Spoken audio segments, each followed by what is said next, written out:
माँ, अपनी लाडली बहू को समझा दो, मेरे मामले में टांग ना अड़ाए और मुझसे दूरी बना कर रहे, नहीं तो मैं उन्हें अच्छे से समझा दूंगी। मिनी गुस्से से बिनबिनाती हुई अपनी माँ कांति जी को कहती है, अरे बेटा, पर बात क्या है ये भी बताएगा या यूं ही गुस्से से कुटती रहेगी? बिना कुछ जाने बुझे मैं कैसे कुछ समझाऊंगी। फोन की दूसरी तरफ से बात करते हुए कांति जी कहती है, माँ माँ, अब तुम ही बताओ, अगर मैं एक ही बिल्डिंग में घर ले लूँ तो इनमें किसी का क्या आपत्ति हो सकती है? मेरी मर्जी, मैं कहीं भी किसी भी बिल्डिंग में अपना घर खरीदूं, इसमें उन्हें क्या दिक्कत हो रही है? और तो और पैसे भी मेरे, फिर लोगों को हर बात में अपनी टांग घुसाने की क्या ज़रूरत है?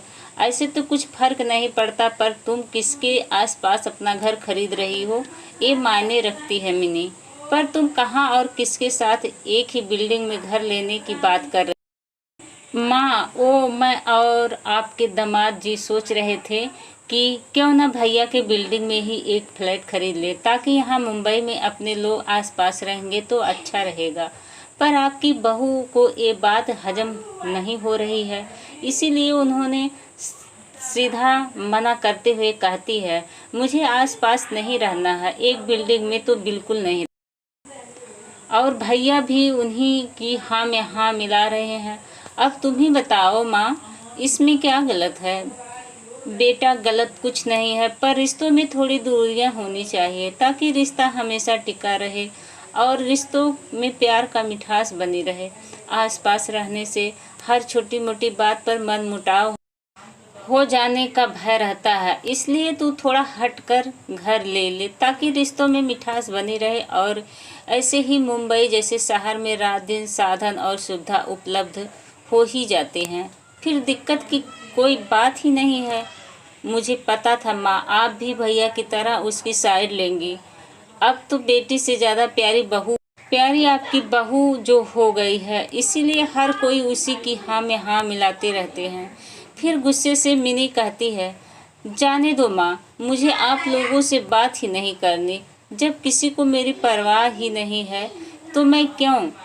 ऐसे कहते कहते मिनी बच्चों की तरह जिद पूरी नहीं होने पर जैसे बच्चे रोते हैं, ठीक वैसे ही रोने लगती है और रोते रोते कहती है, देख लेना आप लोग, मैं अब कभी नहीं आऊँगी, ना आपके पास ना भैया के पास। तरस जाओगे मुझे देखने के लिए, फिर भी नहीं आऊँगी।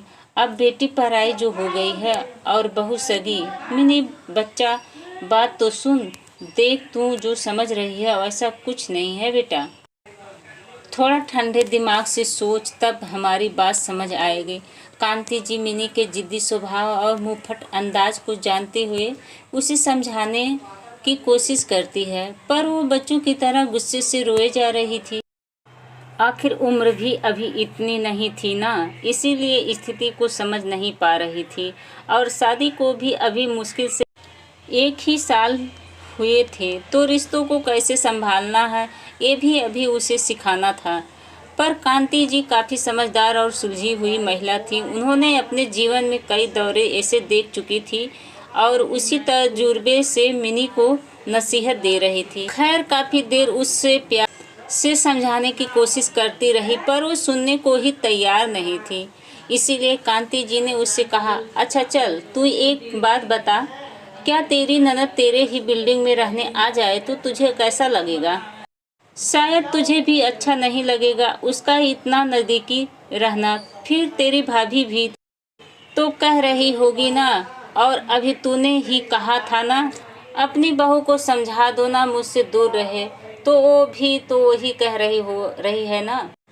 एक और बात सोच मिनी, जब तू अभी एक जगह नहीं है तब तू ऐसी बातें कर रही है।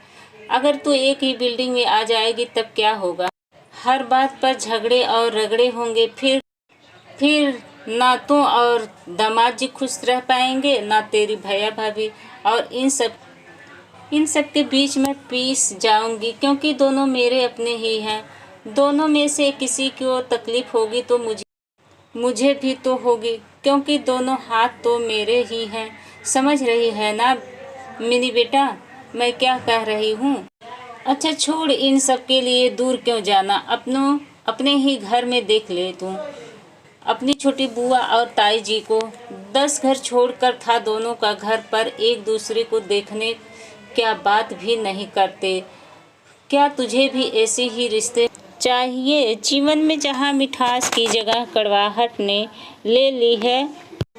कांति जी जैसे जैसे समझा रही थी वैसे वैसे मिनी की आंसू थमते चले गए और वो बिल्कुल शांत भाव से कांति जी की बातों को सुनने लगी थी। फिर कुछ देर बाद सोचने के बाद मिनी कांति जी से कहती है, सॉरी माँ, मैं सच में पागल हूँ ना, बिना सोचे समझे कुछ भी बोल देती हूँ, पर आप हर बार मुझे मेरी गलतियों से अवगत कराते हो। थैंक यू माँ, मेरे जीवन की मार्गदर्शिका बनने के लिए।